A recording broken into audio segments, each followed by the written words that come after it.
नमस्ते दोस्तों, आप लोग कैसे हैं। आशा करता हूं दोस्तों आप लोग बहुत अच्छे होंगे, शानदार होंगे। जैसा कि दोस्तों आपको जानकारी है ना कि पटना हाई कोर्ट में ग्रुप सी का वैकेंसी निकला हुआ है। इस वीडियो में दोस्तों हम चर्चा करेंगे ना, आपका 8वीं में या आप 10वीं पास पर भर रहे हैं या आप 12वीं पास पर भर रहे हैं तो आपका कितना प्रतिशत मतलब मार्क्स है ना, ताकि आपको फॉर्म भरना चाहिए ताकि आपका एडमिट कार्ड जारी हो सके। अब कहोगे सर ये परसेंटेज पर एडमिट कार्ड जारी होगा क्या। जी हाँ दोस्तों, एक ऐसा टर्म्स एंड कंडीशन दिया गया है। सब कुछ आपको विस्तार से चर्चा करेंगे, कितना प्रतिशत बच्चों का एडमिट कार्ड जारी ये लोग करेंगे। सब कुछ आपको जानकारी, जो कौन कौन फॉर्म को भर सकता है, एज, सैलरी, सिलेबस, सिलेक्शन आपका किस आधार पर होगा, मतलब सब कुछ आपको बताएंगे डिटेल्स में। चलिए वीडियो को शुरू करते हैं। अब देखिए दोस्तों, वीडियो में आगे बढ़े उससे पहले अगर आपको मॉक टेस्ट लगाना है ना, बिहार का कोई भी वैकेंसी का आप लोग मॉक टेस्ट लगाना चाहते हो, देखो कांस्टेबल का बहुत जल्द वैकेंसी निकलने वाला है, इंटर लेवल का एग्जाम होने वाला है, सिविल कोर्ट का एग्जाम का अगर मॉक टेस्ट लगाना चाहते हो या बिहार का कोई भी वैकेंसी का आप लोग मॉक टेस्ट लगाना चाहते हो ना, अभी टेक्स्ट बुक का शानदार ऑफर चल रहा है। नमो महोत्सव नाम से इनका सेल चल रहा है और ध्यान रखिएगा ये जो सेल है ना, लिमिटेड टाइम के लिए 26 से 28 फरवरी के बीच चलेगा, जिसमें टेक्स्ट बुक का 1 साल का पास प्रो, जिसमें आपको 12 महीने की वैलिडिटी मिलती है। 1 साल की बात कर रहा हूं, मात्र 351 रुपए में मिल रहा है। अंदीना 699 इसका प्राइस होता है, यानी डेली का आप जोड़ लो ना तो साल में 365 दिन होता है। डेली का 1 रुपए भी दोस्तों आपका नहीं पड़ने वाला, ठीक है। और टेक्स्ट बुक का 1 साल का पास प्रो जो मैक्स है ना, मात्र 400 आपका 39 रुपए का मिल रहा है। 1100 आपका 99 प्राइस होता है। और आप मेरा कूपन कोड स्मार्ट लगाओगे ना तो आपको 12% का एक्स्ट्रा डिस्काउंट मिल जाएगा। जैसा कि दोस्तों मैंने आपको टेक्स्ट बुक पास के बारे में बताया, इसके माध्यम से आप 700 से ज्यादा अलग अलग एग्जाम आपका कवर हो जाएगा। टेस्ट सीरीज है, प्रीवियस ईयर का पेपर है, रेलवे का तमाम एग्जाम कवर होगा ही। साथ में दोस्तों एसएससी का एग्जाम, पुलिस, दरोगा, डिफेंस, हर प्रकार का एग्जाम को दोस्तों मॉक टेस्ट लगा सकते हो। और 17,000 से ज्यादा प्रीवियस ईयर का पेपर भी डाउनलोड कर सकते हो, ताकि आपको आइडिया लगे एग्जाम में किस टाइप का प्रश्न पूछा जाता है। इसलिए करोड़ों बच्चे अभी तक अटेम्प्ट कर चुके हैं। मैंने लिंक आपको वीडियो के डिस्क्रिप्शन में प्रोवाइड करवा दिया है। आज ही जाइए, आज ही दोस्तों मॉक टेस्ट लगाना स्टार्ट कर दीजिए। सबसे पहले हम प्रतिशत का आगे डिस्कस करेंगे। जो बेसिक जानकारी है पहले वहां से मैं स्टार्ट करता हूं। 171 पोस्ट है, 17 से 18 मार्च तक आपका डेट है। 700 रुपए फी लगेगा। एससी एसटी, फीमेल या दिव्यांग है तो आपका 350। एज की गणना 1/1/2025 से की जा रही है। 18 से 37 एज है। बीसी ईबीसी जनरल फीमेल का 18 से 40 साल एज आपका रखा गया है। एससी एसटी का 18 से 42 साल, ठीक है। डेट ऑफ बर्थ दोस्तों आप लोग देखोगे तो मैंने ऑलरेडी पिछला वीडियो में डिस्कस कर रखा है, आप लोग चेक कर सकते हो, ठीक है। अब यहाँ पे देखो क्वालिफिकेशन में बहुत सारा बच्चों का कंफ्यूजन था। सर मिनिमम 8वीं पास मांगा जा रहा है, तो हमारे पास 8वीं का सर्टिफिकेट नहीं है तो हम नहीं भर पाएंगे क्या। भर सकते हो, 10वीं का आप लोग लगा सकते हो, ठीक है। 8वीं का है तो 8वीं लगाओ। अगर 8वीं नहीं है, 10वीं के आपके पास मार्कशीट या सर्टिफिकेट है तो आप 10th का लगा सकते हो। अब 10th के बाद अगर 12th का आप लगाना चाहते हो तो लगा सकते हो। अब यहाँ पे उसे एक चीज और लिखी गई है आपको नोटिफिकेशन में, तो अगर आपके पास 12वीं से ऊंचा कोई भी डिग्री हो, चाहे आपने डिप्लोमा कर रखा हो या कोई भी हायर आपका डिग्री हो, तो आप लोग फॉर्म को नहीं भरना है, ऐसा लिखा गया है। भरने पर अगर बाद में अगर प्रक्रिया चल रहा है, पकड़ लिया जाता है तो आपको डिस्क्वालीफाई कर दिया जाएगा और कानूनी कार्रवाई भी आपको की जाएगी। अब आपका सवाल ये आएगा, सर हमारे पास तो ग्रेजुएशन का डिग्री है, मिनिमम तो ग्रेजुएशन बच्चा आजकल करता ही है, तो क्या हम फॉर्म को नहीं भर सकते हैं क्या। तो एक चीज ये हो सकती है कि दोस्तों देखो, आप डिग्री शो ना करो, क्योंकि बहुत सारा बच्चा बिना डिग्री शो के भैया हम 12th तक ही पढ़े, ऐसा भी भर सकता है। अब बाद में पकड़ाता है कि नहीं पकड़ाता है, पकड़ने का क्या विधि है वो अलग चीज है, तो ये मैंने आपको बता दिया। अब देखो दोस्तों, यहाँ पर सबसे पहले रिटेन में जो होगा आपका ऑफलाइन होगा, ओएमआर आधारित ऑफलाइन, फिर साइकिल का टेस्ट है, फिर स्किल और इंटरव्यू है, आपको समझाते हैं। अब दोस्तों यहाँ पर सिलेबस पर हम डिस्कस करते हैं। सबसे पहले भैया एक चीज सिलेबस में आपको मैं बता दूं, यहाँ पे जो नोटिफिकेशन है आप लोग देखोगे ना, और लिखा गया है अगर फॉर्म ज्यादा अप्लाई होता है तो आपका प्री टेस्ट भी होगा। कहने का मतलब क्या है ना, अगर लगता है कि इनको फॉर्म ज्यादा अप्लाई हो रहा है, मतलब जितना कैपेसिटी नहीं है आपका, मान कर चलो भैया 1 लाख बच्चों तक ये लोग मान के चलने के 1 लाख बच्चा अप्लाई करेगा। एक एग्जांपल के तौर पे मैं बता रहा हूँ, ये तो कोई पता है नहीं।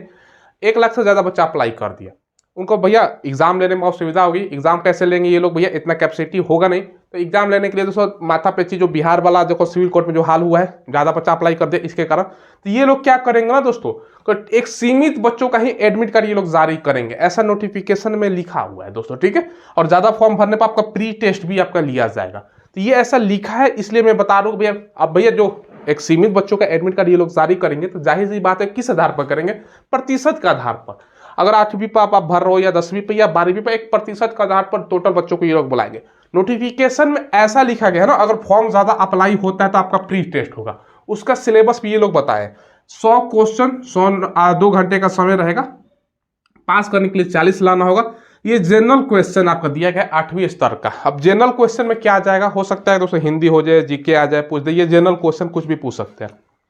फिर है दोस्तों जनरल क्वेश्चन में आपका लाइफ स्किल्स, ये आपका 40 मार्क्स का हो जाएगा, ये 60 40 100 हो जाता है। तो ये दोस्तों आपका पूछेगा जनरल स्किल दोस्तों, तो नॉर्मल आपका नॉर्मल चीज़ है, तो आपको कोई दिक्कत होने वाला नहीं है। अब ये एक चीज़ लिखा गया ना कि देखो टोटल वैकेंसी का, ये लोग अगर ज़्यादा फॉर्म अप्लाई होता है दोस्तों, तो ये लिखा गया टोटल वैकेंसी 171 है, इसका 50 गुना बच्चों को ये लोग एडमिट कार्ड जारी करेंगे। यानी दोस्तों टोटल अगर हम मान के चले 8550 आपका एडमिट कार्ड मान के चलो जारी होगा, अगर ज़्यादा बच्चा फॉर्म अप्लाई करता है। और जाहिर सी बात है बिहार का वैकेंसी हो, यूपी का हो, या कोई भी दोस्तों प्रचलित वैकेंसी हो जिसका मिनिमम क्वालिफिकेशन हो, तो बच्चा लाखों में फॉर्म तो अप्लाई करेगा ही करेगा। तो इसलिए दोस्तों अगर ज़्यादा फॉर्म अप्लाई हो जाता है, प्री का टेस्ट भी आपका जाहिर सी बात है और लेते हैं, और साथ में दोस्तों ये आपका इतना बच्चों का एडमिट कार्ड जारी होगा।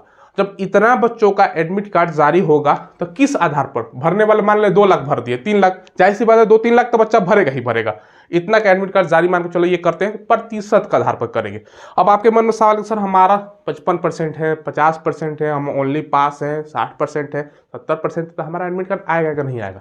देखो ये सब कुछ डिपेंड करता है दोस्तों टोटल नंबर ऑफ फॉर्म कितना गिर रहा है, क्योंकि ये दोस्तों ग्रुप सी, या दोस्तों आप बोल सकते हो कि आपका लेबर का पोस्ट है, ठीक है, मजदूर का पोस्ट है, तो इसमें हायर क्वालिफिकेशन वाला बच्चा नहीं भरेगा। 10वीं 12वीं तो करने वाला लाखों बच्चा हालांकि है, लेकिन ये भी दोस्तों चीज है कि लेबर का पोस्ट देख के दोस्तों बहुत सारा बच्चा फॉर्म नहीं भरेगा। ठीक है भैया, लेबर हम करेंगे भैया, एटीट्यूड भी तो होता है, भले सैलरी इसमें 25,000 आपको मिले, लेकिन लेबर का फॉर्म देकर बच्चा कम अप्लाई करेगा। तो मैं आपसे बोलूंगा अगर आपका 50% से ऊपर है तो ट्राई करना दोस्तों, 50 से कम में मुझे मुश्किल लगता है। 50 है, 55 से ऊपर है, क्योंकि फी भी दोस्तों आपका 700 350 लग रहा है, तो फी भी आपको देखना है। बाकी दोस्तों ये सब है तो ट्राई कर सकते हो, लेकिन इसमें भी संभावना मुझे कम ही लगता है। लेकिन ऐसा नहीं कि आप लोग फॉर्म नहीं भरना है मेरे कहने से, हो सकता है कि बच्चा कम ही अप्लाई करे, 20 30 40 50 हज़ार करे, तो तब सिचुएशन आपका होता है कि आपके पक्ष में आपका आ सकता है। तो ये मैं आपको बता रहा हूँ 50 55 है, 60 है। महिलाओं का भैया एक चीज ध्यान रखिएगा, अलग से सीट है, तो महिला कैंडिडेट आप पास भी हैं तो आप लोग को फॉर्म अप्लाई कर देना है, ठीक है। तो फीमेल में दोस्तों सबको फॉर्म अप्लाई करना है, फीमेल में ऑल को फॉर्म अप्लाई करना है, ठीक है। ये परसेंटेज आप लोग मत देखिएगा, मेल में भले आपका 50 से ऊपर है तो आप लोग ट्राई कर सकते हो।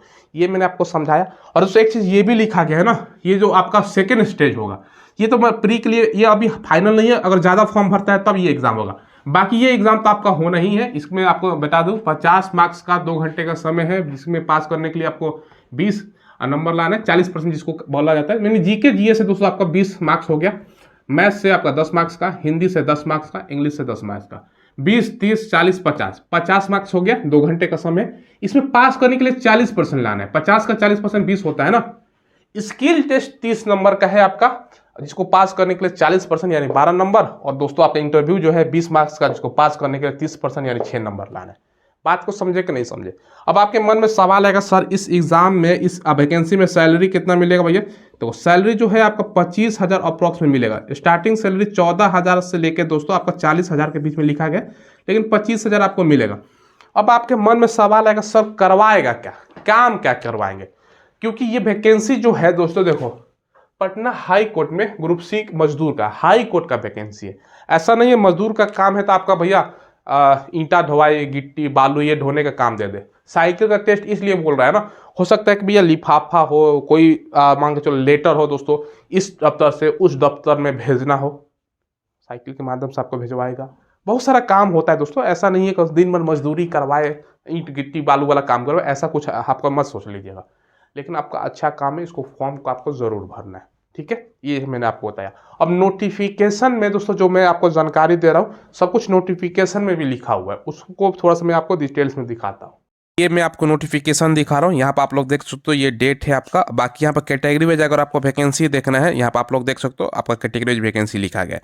बाकी इसके अलावा दोस्तों सारा यहाँ पर कौन कौन फॉर्म को भर सकता है ये सब आपका डिटेल्स है। बाकी ये एज तो ऑलरेडी मैंने बोर्ड पर डिस्कस कर रखा है। जो इंपॉर्टेंट चीज़ है वो आपको बता रहा हूँ, महिलाओं का 35% का आरक्षण होता है, तो यहाँ पर लिखा गया है। बाकी दोस्तों आप लोग पूछ रहे थे सर इस वैकेंसी में जो सिलेक्शन प्रोसेस है, यहाँ पर आप लोग पढ़ सकते हो, जैसे कि मैंने बोर्ड पर आपको दर्शाया है। बाकी यहाँ पर फी वगैरह तो ऑलरेडी मैंने डिस्कस कर रखा है। नीचे आते हैं, एक एक चीज़ आपको बताते हैं कि कितना गुना बच्चों को ये बुलाएंगे। यहाँ पर दोस्तों स्पष्ट रूप से लिखा गया, पेज नंबर आपको मैं डायरेक्ट ले चलता हूँ, पेज नंबर आपको ये आपका 14 में लिखा गया। यहाँ देखो, यहाँ पर पेज नंबर 14 में तो लिखा गया ना, तो all candidate who qualify in the written test, जो रिटन टेस्ट में क्वालिफाई करेगा उसको अगला जो चरण होगा साइकिलिंग टेस्ट के लिए बुलाया जाएगा, ठीक है। बाकी उसके बाद जो साइकिलिंग के बाद आप जो स्किल टेस्ट इंटरव्यू होगा ना, यहाँ पर आप लोग 25 टाइम्स आपको लिखा गया है टोटल वैकेंसी का ये लोग बुलाएंगे, ठीक है। यानी आपका जो रिजल्ट दिया जाएगा, आपका जो एग्जाम होगा उसमें 25 गुना बच्चों को ये लोग अगला जो स्किल टेस्ट या इंटरव्यू है या उसमें आपको चयन किया जाएगा। और नीचे ही आओगे दोस्तों, देखो यहाँ पर एक चीज़ लिखा गया, देखो यहाँ पर अगर लिखा गया ना, अगर दोस्तों आपका नंबर ऑफ अप्लीकेंट और हायर साइड यानी ज़्यादा फॉर्म बच्चा अप्लाई करता है तो आपका प्रिलिमिनरी जो टेस्ट है यानी प्री टेस्ट है उसके लिए भी शॉर्टलिस्ट किया जाएगा टोटल वैकेंसी का 50 गुना। और यहाँ से जाहिर सी बात है, क्योंकि बिहार का वैकेंसी है, यूपी का वैकेंसी हो, बिहार यूपी में तो खास तौर पर ज़्यादा बच्चा फॉर्म अप्लाई करता ही है, तो जाहिर सी बात है अगर ज़्यादा फॉर्म अप्लाई बच्चा करेगा तो जाहिर सी बात है कि 50 गुना ये लोग किस आधार पर बुलाएंगे। ऐसा तो दोस्तों देखो, ये परसेंटेज के आधार पर ही मुझे लगता है कि ये 50 बच्चों को ये एडमिट कार्ड जारी करेंगे। तो यहाँ पर लिया गया ना कि आप लोग पढ़ सकते हो, देखो यहाँ पर लिखा गया, सबसे पहले लिखा गया जो प्रीलिमिनरी टेस्ट के लिए शॉर्टलिस्ट किया जाएगा कैंडिडेट को, ये दोस्तों आपका 50 टाइम्स और नंबर और एडवर्टाइजमेंट जितना वैकेंसी हो उसका, ठीक है। और दोस्तों ये रहेगा मॉडल रोस्टर पॉइंट एंड जो रिजर्वेशन पॉलिसी का अलावा हर कैटेगरी में कितना कितना रिजर्वेशन है उसका अलावा रिटर्न टेस्ट के लिए दोस्तों ये सब है, ठीक है।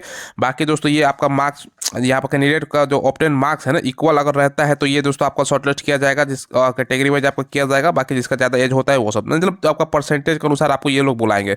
बाकी ये आपका सिलेबस आप लोग पढ़ सकते हो जैसे मैंने आपको बताया था। और यहाँ पे दोस्तों आपका जो सिटी है जहाँ पर आपका एग्जाम होगा, तो जो भी मेजर है सारण, पूर्णिया, पटना, नवादा, ये सब भोजपुर वगैरह सब जगह गया वगैरह सब जगह ये एग्जाम का सिटी भी आप लोग पढ़ सकते हो, ठीक है। तो अच्छा फॉर्म है, आप लोग जरूर ट्राई कीजिएगा। और एक खास बात ये है कि दोस्तों इसमें अगर क्वालिफिकेशन, अगर आपके पास 12वीं से ज़्यादा का क्वालिफिकेशन है तो आप लोगों का फॉर्म भरना नहीं है, क्योंकि दोस्तों आपको पकड़ लेगा। और यहाँ पे देखो ऊपर ही सैलरी देख सकते हो कि शानदार सैलरी भी यहाँ पे लिखा गया, और ग्रुप सी का ये वैकेंसी आपका है, तो अच्छा सैलरी इसमें फॉर्म जरूर आप लोग अप्लाई कीजिएगा। बाकी दोस्तों और आपको मैंने जैसे कि बताया कि अगर आपका क्वालिफिकेशन हायर है तो आप लोग फॉर्म को अप्लाई नहीं कर सकते हो, तो ये ध्यान रखिएगा। देखिए नोटिफिकेशन का सारा पार्ट मैंने आपको दिखा दिया, मुझे नहीं लगता कि आपको कोई डाउट होगा। अगर डाउट वगैरह हो तो कमेंट के माध्यम से आप लोग पूछ लीजिएगा। चैनल को जरूर सब्सक्राइब कीजिएगा। हमारा काम है जो हम लेटेस्ट जो गवर्नमेंट जॉब आता है उसका इन्फॉर्मेशन आपको प्रोवाइड करवाते हैं, ठीक है। धन्यवाद।